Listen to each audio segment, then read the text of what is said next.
आपको जैसा मन करे आप वैसे कट करना, जिस साइज़ में मन करे उस साइज़ में कट करना।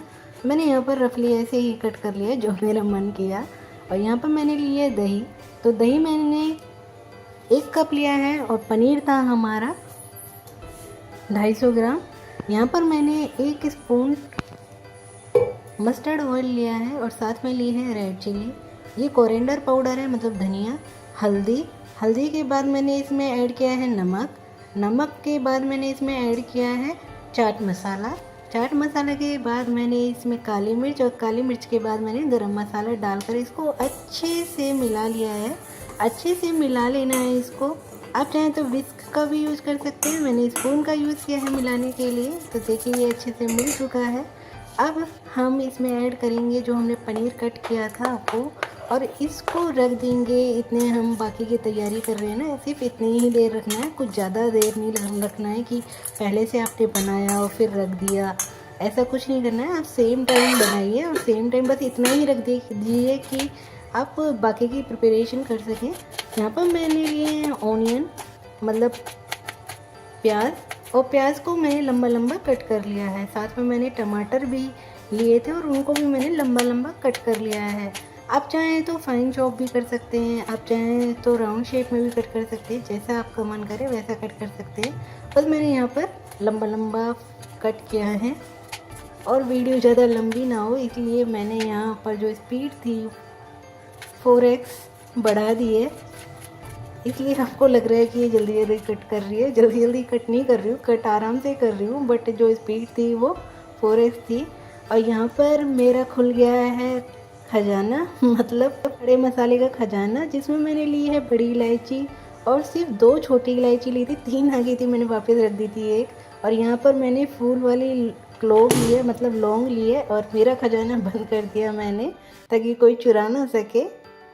अब मैंने फ्लेम ऑन कर लिए और इस पर रख दी है कढ़ाई। या तो आप नॉन स्टिक की लेना या फिर आप हैवी तने वाली कढ़ाई लेना, क्योंकि चिपकता है बाद में, फिर छूटता नहीं है, ब्लैक हो जाता है। तो आपको ध्यान रखना है कि जो कढ़ाई हो या तो नॉन स्टिक हो या हैवी तने वाली।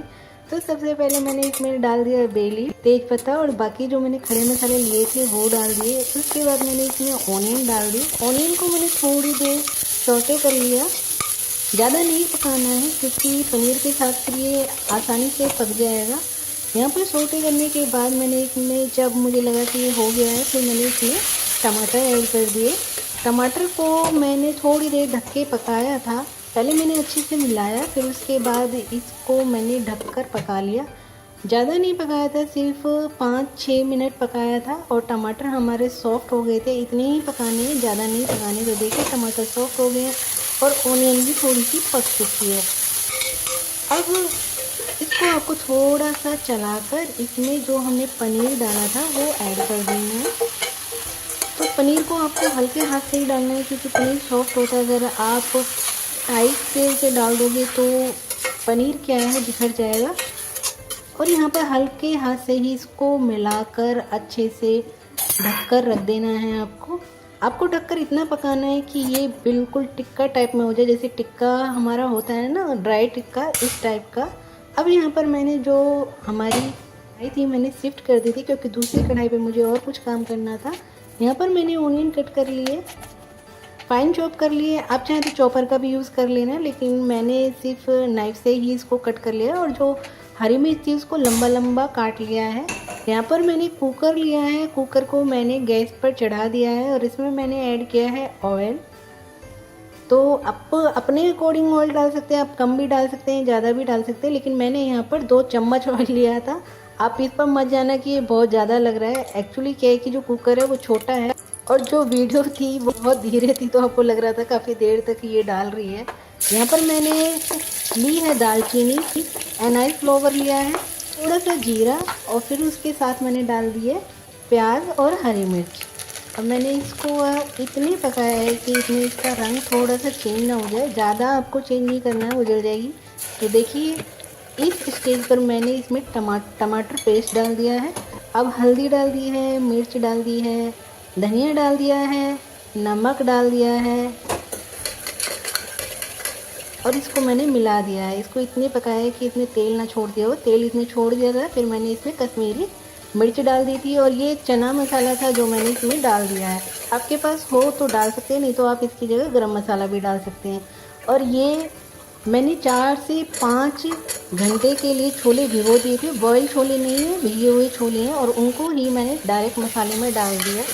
अब यहाँ पर आपको अच्छे से मिलाना है। ये देखिए, तो ये अच्छे से मिल गए हैं और अब मैंने इसमें पानी डाल दिया। आप अपने अकॉर्डिंग डाल सकते हो जितनी आपको ग्रेवी चाहिए। तो मुझे जितनी ग्रेवी चाहिए थी मैंने उतना पानी डाल दिया डायरेक्टली, और इसको मैंने बंद कर दिया और 5 से 6 सीटी मैंने इसमें लगा दी। इतने मैंने यहाँ पर प्रिपरेशन की। जो हमारा पनीर था वो भी अच्छे से पक चुका है, देखिए। तो इसी स्टेज पर हमें गैस ऑफ कर देनी है। ये देखिए, मैंने बोला था ना कि ये थोड़ा सा लगता है, तो इसलिए आपको भारी तने वाली कढ़ाई लेनी है। मेरा भी थोड़ा सा पनीर लग गया था, पर इससे ज़्यादा कुछ फ़र्क नहीं पड़ेगा। ज़्यादा नहीं लगेगा, लगना चाहिए। अगर ज़्यादा लगेगा तो जले जले की स्मेल आएगी। तो यहाँ पर पनीर हमारा पक चुका था, उसको मैंने शिफ्ट कर दिया एक बाउल में।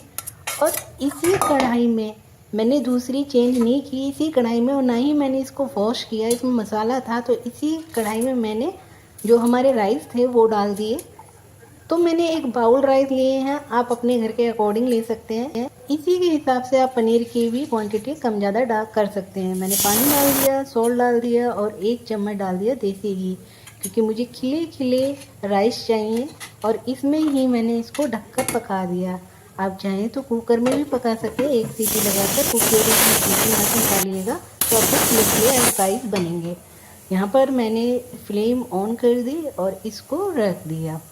दूसरी तरफ जो मैंने छोले बनाए थे वो भी पक रहे हैं और एक गैस पे हमारे राइस पक रहे हैं। राइस को पकने में ज़्यादा टाइम नहीं लगा और राइस हमारे पक चुके थे। ये देखिए, राइस के पकने के बाद मैंने इसको देखा तो ये बिल्कुल अच्छे से खिले खिले हमारे राइस थे। और फिर मैंने हाथ लगा कर देखा इसको, तो ये बिल्कुल सॉफ्ट हो चुके थे।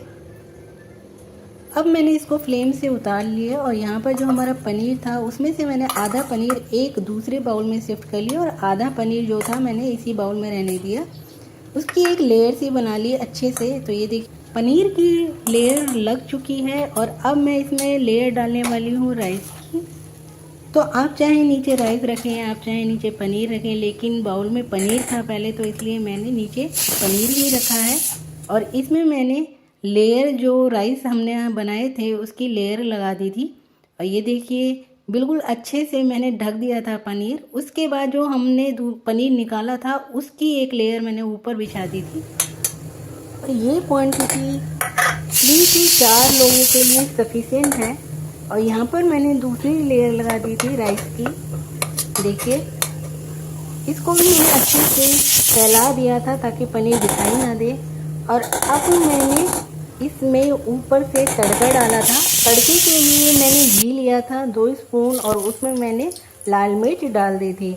लाल मिर्च डालने के बाद मैंने इसमें ऐड की ओनियन। ये देखिए, इसमें थोड़ा सा धुआं भी उठ रहा था। और ओनियन डालने के बाद मैंने इसको अच्छे से तब तक पकाया है जब तक कि हमारी जो ओनियन है थोड़ी सी क्रिस्पी ना हो गई हो। दूसरी तरफ मैं कोल को जला रही हूँ ताकि मैं इसमें दम लगा सकूँ।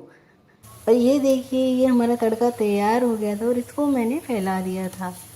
तो ये इम्पोर्टेंट पार्ट है। इसी के कि थोड़ा सा स्मोकी सा टेस्ट आता है, इसलिए मैंने कोल लिया, उस पर मस्टर्ड ऑयल डाला थोड़ा सा मैंने। और अगर आप हींग नहीं खाते हो तो आप क्यूमिन जीरा भी डाल सकते हो। और इसका जो होल था मैंने आटे से बंद कर दिया। तो ये देखिए, कम से कम 15 से 20 मिनट मैंने ऐसे रखा। उसके बाद मैंने देखा तो हमारे जो राइस थे उसमें स्मोकी सा टेस्ट आ रहा था। यहाँ पर छोले भी हो गए हैं तैयार, मैं आपको दिखाती हूँ। ये देखिए, इस तरह से ये छोले भी साथ के साथ बन गए हैं। आप चाहें तो बिना प्याज के, बिना लहसुन के भी ये छोले बना सकते हैं, उससे भी टेस्ट अच्छा ही आता है। आप एक बार बिरयानी के साथ छोले ट्राई कीजिए, बहुत अच्छा टेस्ट आता है। कि जब तक मैंने टेस्ट नहीं किया था तब तक मुझे भी लगता था छोले वो भी बिरयानी के साथ कौन खाता है, बिरयानी सब दही से खाते हैं। लेकिन जब मैंने ट्राई किया ना, सच में बहुत अच्छा लगा। तो ये देखिए, ये हमारी बिरयानी, ये हमारे छोले। और यहाँ पर मैंने दही ली थी दही में बस थोड़ी सी मिर्च और नमक डाल दिया था, प्याज और हरी मिर्च के साथ एंजॉय कीजिए। Thank you so much.